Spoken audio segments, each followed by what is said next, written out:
Brother కొంచెం మీరు ఇటు రాని.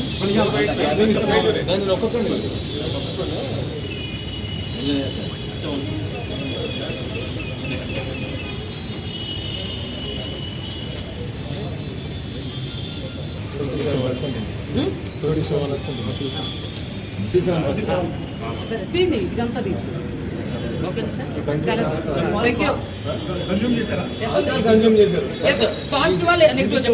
పాజిటివేనండి. ఆల్కహాల్ కన్జ్యూమ్ చేశారు అంటే డ్రైవింగ్ చేయడానికి ఎలిజిబుల్ అంతే. ఇది చూడండి, ఇది కేవలం కూడా భయపెట్టే మభ్యపెట్టే ప్రయత్నాలు ఇవన్నీ కూడా సార్, ఇవన్నీ కూడా భయపెట్టి మభ్యపెట్టే ప్రయత్నాలు. లీగల్ ప్రొసీజర్ కానీ వెళ్తాం సార్. మీరు మీడియా వాళ్ళు కూడా ఇక్కడ రీడింగ్ అది ఎంత అవమానం అండి. 35 ఎబవ్ ఉంటారు. డ్రైవింగ్ గురించి మాట్లాడు, నేను క్లియర్ చెప్పాను కదా.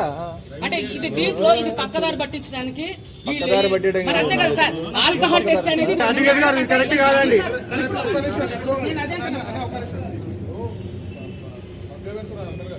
నేను చేస్తే ఇప్పుడు మళ్ళీ ఒకసారి బ్లడ్ శాంపిల్స్ తీసుకోండి. చేయలేదండి. ఏమండి రాత్రి చేసింది ఇది, ఇప్పుడు కాదు. నాకు స్మెల్ వచ్చింది, నాతో పాటు చాలా మంది సార్. రాత్రి చేసిన దానికి ఇప్పుడు మీరు ఎట్లా చేస్తారు సార్? నన్ను బలవంతంగా ఎట్లా మీరు ఇప్పుడు నేను డ్రంక్ అండ్ డ్రైవ్ ఏమైనా చేసిన? నేను ఏమైనా బైక్ మీరు ఎందుకు మరి నాకు ఒక అడ్వకేట్ ని మీరు ఎందుకు ఆల్కహాల్ టెస్ట్ చేశారు? ఎందుకు చేశారు సార్? నేను చేయమలేదే. మీరు పట్టించి నా వెనకాల పోలీసులు పెట్టి మరి బాధితులు ఇప్పుడు తాగానన్నా నేను కూడా లీగల్ వెళ్తా సార్. నేను కూడా లీగల్ వెళ్తా. I'm advocate. I'm not a normal person. I know everything about in this society sir.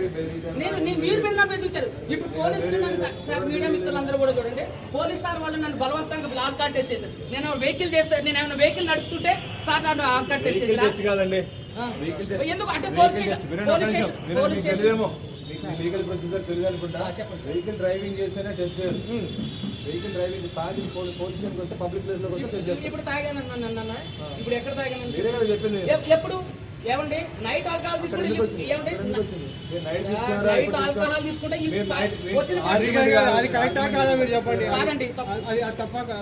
తప్పు. ఇప్పుడు ఎవరో కూడా ఏమండి ఇది ఎంత పక్కదారి పట్టించడానికి పోలీసులు చేస్తే చర్య. దయచేసి చూడండి, నాకు ఎప్పటి నుంచో తెలుసు తమ్ముడు.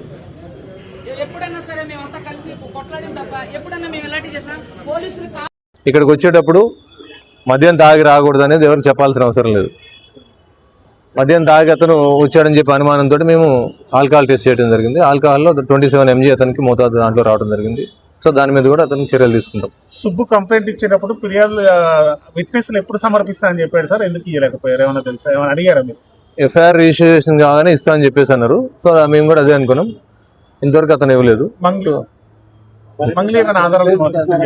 మంగ్లీ ఇచ్చిన కంప్లైంట్ ఇచ్చారు. కంప్లైంట్ ఇచ్చిన తర్వాత దాని మీద మేము లీగల్ ఒపీనియన్ తీసుకొని ఏ విధంగా ప్రొసీడ్ కావాలని చెప్పేసి వెయిట్ చేస్తున్నాం. సుబ్బారావు ఆరోపణలకు సంబంధించి ఆర్థిక లావాదేవీలకు సంబంధించిన అంశం మాత్రం పంజాగుట్ట పోలీస్ స్టేషన్ తో ఎలాంటి సంబంధం లేదా? లేదు. పంజాగుట్ట పోలీస్ స్టేషన్ ఆ మైక్రో ఫైనాన్స్ సంబంధించిన దాంట్లో పెట్టుబడి పెట్టిన విషయాలు కానీ మాకు ఎటువంటి ఫిర్యాదు రావడం కానీ ఆ పరిధి కూడా మా దాంట్లో రాలేదు.